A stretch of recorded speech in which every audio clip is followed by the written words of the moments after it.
and welcome to another Asian Agribase podcast. I'm Hatu, Asian Agribase regional correspondent from Vietnam. Although fish meal has become an important ingredient in aquafit, its availability is an issue. This encouraged feed millers to switch to other ingredients.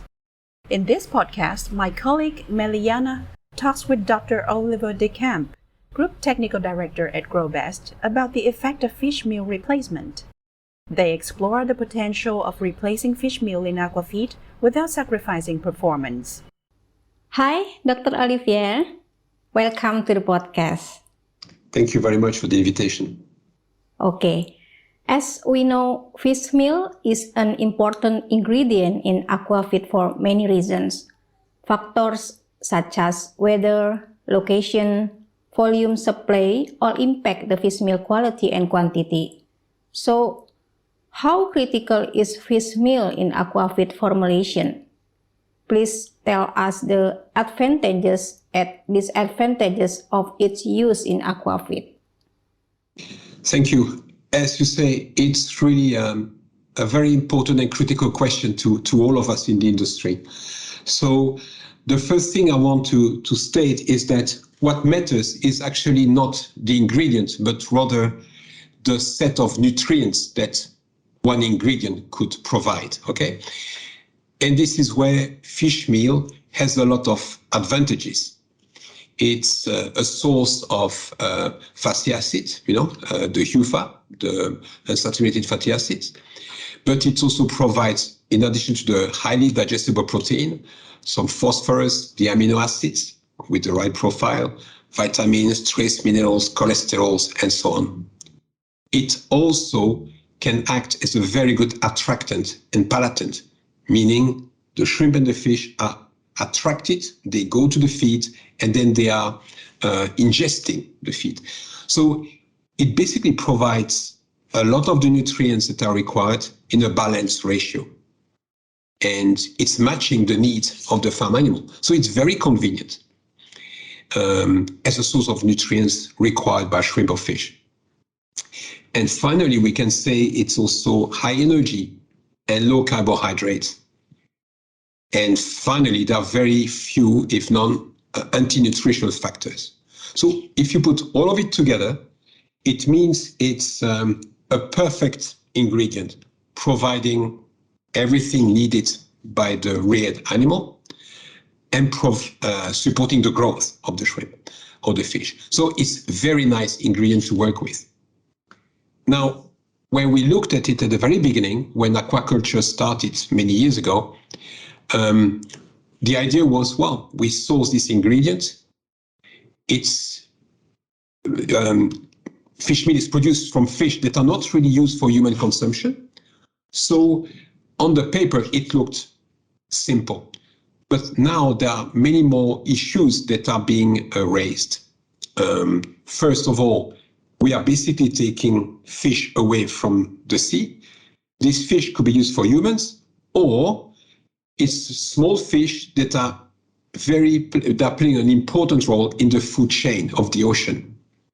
So basically, even if humans are not eating that fish would then be eaten by another fish that is eaten by humans. So it has an impact on the ecosystem, and it has an impact overall there. So this is really a critical issue as aquaculture is developing further. So there's a demand for fish meal increasing. So we are facing a problem there of the fish meal availability because of its demand there. We can say that the harvest, so the overall production of fish meal is like capped. There's a limit availability. But unfortunately, there are also many production of fish meal which is not regulated. So there are issues over there. So when we look at that, we understand that fish meal, that this practice is no more sustainable. So we need to find other ingredients. They could provide the nutrients that are required. Relying solely on fish meal, fish oil is not an option anymore. Okay. They are called to reduce fish meal's use due to the many challenges in its production. Do you think these are valid demands? How difficult will it be to reduce fish meal inclusion in the diet? Thanks. I think the short answer is yes. These are legitimate demands. I think we all recognize them. As I mentioned earlier, there's all these forage fish like anchovies and herring can be overfished. It has an impact on the stock, on the population that may have collapsed. It has an impact on the whole food web. So these are very important species to the whole environment. So we need to consider their stock and how to manage them. So to say we have to find a way of reducing its use, I think is a correct approach. Now, we are, what I mean is that we have to understand also that everything is not so black and white. We have to understand that when we work with fish meal, we work with a certain set of ingredients. We know how to incorporate them in the feed production. Once we switch to other ingredients, we may need to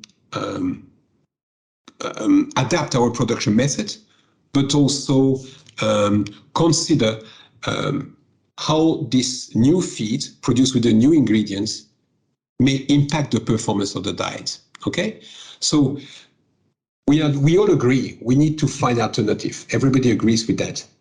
But now to switch from a sole reliance of fish meal to a reduced or zero fish meal diet, we need to consider the performance of these diets that we made with this revised formulation. And this is an exercise that is very important. Okay, so what strategies can producers adopt to maintain feed quality, even if they reduce fish meal inclusion? So I would say as mentioned before, we look at fish meal, it's a black box. It was easy to use. We did not know exactly what was inside in detail, but we knew it worked as an ingredient, as a major ingredient. So we need to move from that ingredient-based formulation or protein-based formulation to nutrient-based formulation. And that means working with a range of ingredients to combine different ingredients. So instead of working with just fish meal, we now may have to work with some fish meal and then some of the alternative sources of protein that exist in the market or that will be developed further with time. So it's a combination now that needs to be really approached, the strategy. Next, we also have to see how synthetic amino acids, for example, or other ingredients can be added to the formula in order to cope with the limitations of these new ingredients. They may have shortfalls or lacking some deficiencies, some lacking ingredients, nutrients that we need to offset by adding something else. So these are this part. So what I mean by that is that we are moving with we were retargeting a progressive reduction in the use of fish meal. So we are not switching from the full use to 100% replacement. We go step by step in order to really understand how we can optimize the formula, reducing the fish meal without losing the performance of the diet. And I think it's important to understand when we look at fish meal replacement and how we work these alternative ingredients, not only looking at the immediate work on the growth rate, on the nutrition that you can carry out when you do a university lab trial, a rearing trial in university. You can look at the nutrition profile and the impact it has on the metabolism of fish or shrimp and on the growth. But we also need to look at the attractiveness and the palatability. These were very important actions achieved by fishmeal, fish oil. And we need to consider that. And why? Because it will impact directly the performance of the feed in the environment, but also it will, as a consequence of that, impact the rearing conditions. So if you have a diet that is very performing, lab-based, but it has a limited attractiveness or palatability, your reared animal will not ingest all the feed you provide, or not as efficiently. It may have an impact on its growth rate, but also it may produce more waste in the environment. And if you have more waste, you have deteriorating rearing conditions, stress of the animal, and possibly you may have growth of potential pathogens and more disease risks. So I don't think we can separate the pure nutritional work from the performance of the feed in the field, in the environment. Dr. Olivier, there are no several alternatives to fish meal. Insect and fermented soybean, among others, used in feed. In your opinion, how do these alternatives compare to fish meal? I think from our experience, they perform well. Now, what we've seen is you basically have a large number of publications on the alternative that you mentioned, the insect or fermented soybean, but also single cell or byproduct of other industries. So all these have been documented in research publications for their value. Okay, so there's no doubt about that. Now, the problem is some of these have been carried out only by researchers and without the understanding of the validity for the business. But based on our many trials, we know that when these ingredients, whether it is fermented soybean, insect meal, single cell, or some byproducts or algal material, we know that when they're included in a balanced formulation, many of them will do well, will perform well, okay? So on the purely nutritional part, we know that they will be a source of good growth and good health when they are incorporated the right way. You mentioned that all these ingredients perform well, but the main challenges are supply and cost. So how do the alternative ingredients ensure efficiency for feed millers? I think you are spot on. This is now the major issue. When we started evaluating all these alternative ingredients, the first approach, you start to know whether or not an ingredient has the potential. That's the start. Once it has the potential and it has been validated in research facilities from the producer, from the feed mill, the next step is, okay, can the quality of that ingredient be maintained, be consistent? Can it be supplied in the right quantity and at the right time at all the feed mills that the group operates and at the right cost? Now, when we look at it, what we see is some of them still face an issue, whether it is on the price or whether it is on the quantity of the availability, the consistency in the availability, okay? Now, let's not forget also that some of these ingredients that are cheaper historically than fish meal may have been impacted by the current price increase of raw material and also transportation cost.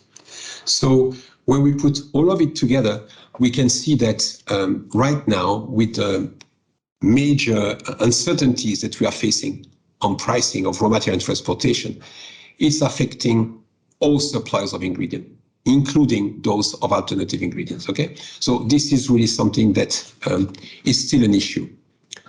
Now, when we look at the cost efficiency, we have to look at the cost efficiency for us at the feed mill when we produce the feed. So make sure that these ingredients perform well, not only on the nutritional profile, but also the production efficiency at the feed mill. And next, we have to make sure that the cost benefit of the feed, the revised feed, is there for the farmer. So a feed will not be accepted by a farmer, of course, if the cost benefit is not there anymore, since feed is a real major part of the investment of a farmer. So as a feed miller, we cannot look only at the price quality consideration of the ingredient as such on the formulation, but we need to make sure that this is also seen by the customer, by the farmer. Okay, next question. What can the aquafit industry expect in the future? Do you think fish meal will remain critical for the aquaculture industry? I think we are all moving in the same direction, I think, of reducing the inclusion of fish meal. As you've seen in some of the recent publications, I think the demand from seafood has been increasing. It was increasing, but it's been increasing even further around the COVID crisis. And we see this upward trend being maintained or developing further. So that means more needs, more demand for aquaculture, more demand for aquafit. So we will need to reduce the inclusion rate of fish meal. This is a sure thing. So we believe it will be less critical with time. We will rely less and less on fish meal. It could be that specific stages, for example, the larvae or the broodstock, might still require a higher inclusion of fish meal. The reason being that when you switch from one ingredient to another, you may need a lot of research to be carried out in order to validate the switch of ingredient. And for some life stages, like broodstock, it can be quite difficult to carry out enough research to validate all these ingredients. So it could be that, so as I say, for broodstock or some larval stages, there's still a need to rely more on fish meal. And it could be for some fish or shrimp species where we have limited research and limited knowledge on the nutritional requirements, we may still need to have a higher inclusion rate of fish meal. But when I look at the big volume, whether it was salmon, but at Grobest, when I look, for example, in shrimp, there is no doubt that we will be moving towards really a continuous reduction of the inclusion rate of the fish meal. So this is a sure thing. Okay, thanks a lot for sharing your insight, Dr. Olivier. It was a pleasure talking to you. Thank you very much for the invitation again. Thank you. I hope you find some information from this episode useful for your business. Thank you for listening in. Don't forget to subscribe to this channel on Spotify, Apple Music, or wherever you get your podcasts. For more on the Asian animal protein industry, please visit www.asian-agribees.com.